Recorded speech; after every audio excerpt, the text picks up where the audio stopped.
After I read the book, one of the thoughts that came to mind was, this could be a movie that helps people no longer ask the question, why did she stay?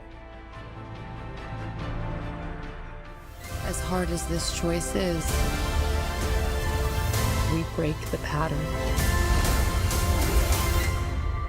Or the pattern breaks us. Thank you so much for agreeing to chat with a couple of fellow podcasters today. We really appreciate it. Oh my God, of course. Of course. So nice to meet you. I've read Colleen Hoover's novel and loved it, but like some people had mixed feelings about how it was wrapped up.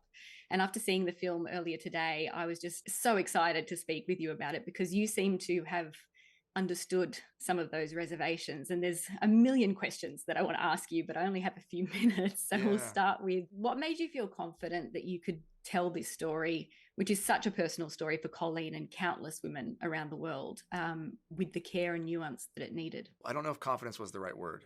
I don't know if I had the confidence, but I did feel a strong sense of purpose that it was important and a responsibility to try to get it right. On one hand, for the diehard fans of the book, whose lives have been changed by the book, the Lily Blooms of the world, and on the other, for the actual people who are experiencing this, the real-life Lily Blooms. I know far too many women and people who've been in this situation. So it wasn't confidence, I just knew that it was important, and I believe that the movie, like the book, could really change lives. I'm honored that you felt that it worked and that it lived up to your expectations. That was the reason for making the film. There obviously was a huge amount of care and due diligence taken in the creation of it behind the scenes.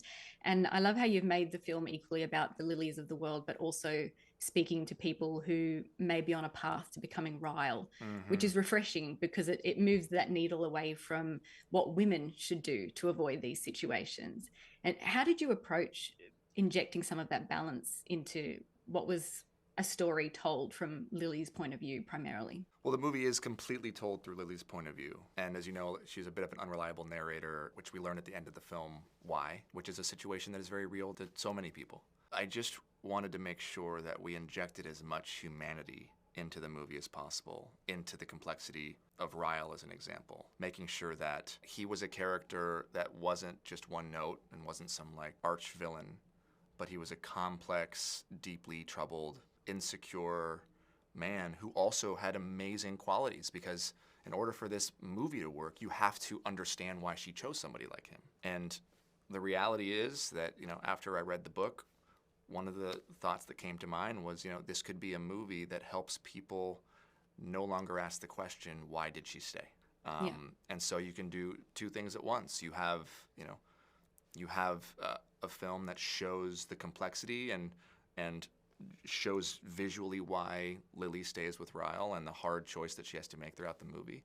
And then you also, like you said, have the ability to show men who may be on a similar path to Ryle, who haven't done the work, who haven't started the process of healing, what can happen if they don't take care of themselves, and how they can end up destroying their lives and hurting the person they love the most. And that's also where Atlas comes in, because you have another character who also has a deeply painful, troubled, traumatic past, and who chose a different path for himself, and that he learned how to become a safe place for himself. So it was just filled with all of, so much richness of the human experience that I just felt that, we could all glean so much from each of these characters and their journey. You've done such a fantastic job with it, and I'm being wrapped up. But just before I go quickly, maybe you could briefly. Sorry, Leigh, you're over time. I want to just. I want to answer her question. This is important. So thank you. Thank you, Justin.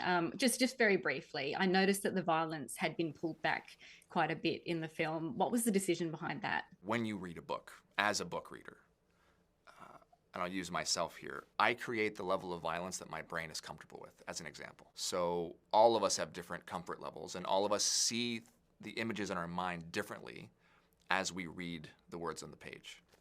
And so if you have 100 people that read a scene where something violent happens, all 100 people will see different variations of that violence. And one of the hard parts about adapting a book and turning it into a movie is you have to find the balance to figure out how to get the message across while not glorifying it, making it too intense or too grotesque that somebody's going to get up and want to leave the theater, and also understanding that a lot of people and a lot of women who see this movie are going to be coming in with their own traumatic experiences that some may remember, some may not remember, and the chance to be triggered by this was very high. So it was much more about the emotion and the feeling of what was happening to Lily than it was visually seeing the violence of what was happening to Lily. Yeah. I hope that makes sense. It does. Thank you so much, Justin. You've been absolutely amazing, and I knew I'd love talking to you. Oh, Thanks again love for your talking to you. time. Thank you for that last question. I appreciate it.